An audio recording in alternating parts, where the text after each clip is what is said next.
পেছনে ম্যারাথন দৌড় না করায় আমার নাম ট্রাই। হ্যালো সুপ্রিয় দর্শক, আসসালামু আলাইকুম। আশা করি সবাই ভালো আছেন। তো আজ আমরা কথা বলবো মিষ্টি একজন কলকাতার নায়িকা কোয়েল মল্লিক ও তার জীবন কাহিনী। তাহলে আর দেরি কেন, চলুন শুরু করা যাক আজকের ভিডিও পর্ব। সর্বপ্রথমে যদি আমি বলি, প্রথম ছবি থেকে সফল অভিনেত্রী কোয়েল মল্লিক। অভিনয় জগতে কোয়েল মল্লিক এবং জিতের জুটি বেশ জনপ্রিয় ছিল। 2005 সালে বিবাহ বন্ধনে আবদ্ধ হন অভিনেত্রী কোয়েল মল্লিক। ওইদিকে দেখো, ওই যে 1982 সালের 28 এপ্রিল কলকাতায় জন্মগ্রহণ করেন তিনি। 2003-এ মুক্তি পেয়েছিল তার প্রথম ছবি নাটের গুরু। কোয়েল মল্লিকের ব্যক্তিগত জীবন। বাংলা চলচ্চিত্রের অন্যতম জনপ্রিয় অভিনেত্রী কোয়েল মল্লিক। বিখ্যাত অভিনেতা রঞ্জিত মল্লিকের মেয়ে কোয়েল মল্লিক। তার মায়ের নাম দীপা মল্লিক। 2015 সালে নিশপাল সিংহ রানের সাথে বিবাহ বন্ধনে আবদ্ধ হন তিনি।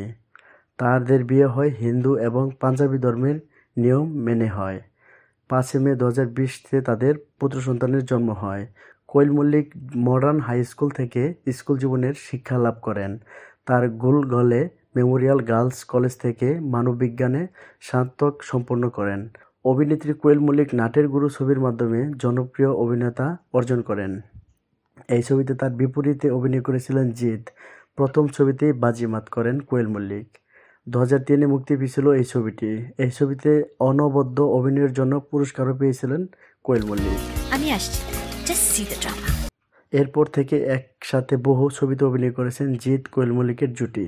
2004 সালে কোয়েল মল্লিক অভিনয় করেন দেবীপক্ষ, শুধু তুমি, বাদশা দ্য কিং, বন্ধন। 2005 সালে শুভ দৃষ্টি, মানিক ও ইত্যাদি। কোয়েল মল্লিককে টেলিভিশনে প্রথম দেখা যায় টক শোর কথা ও কাহিনীতে। এরপর 2003 সালে স্টার জলসায় ঝলক শিলাকা, যার বাংলা ভার্সনে বিচারকের পদে দেখা যায় কোয়েলকে। এই শোতে বিচারকের পদে ছিলেন রেমো ডিসোজাও।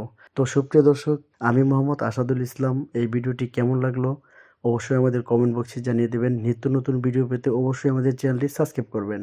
তো সকল ভালো থাকুন, সুস্থ থাকুন এই কামনায়। আসসালামু আলাইকুম।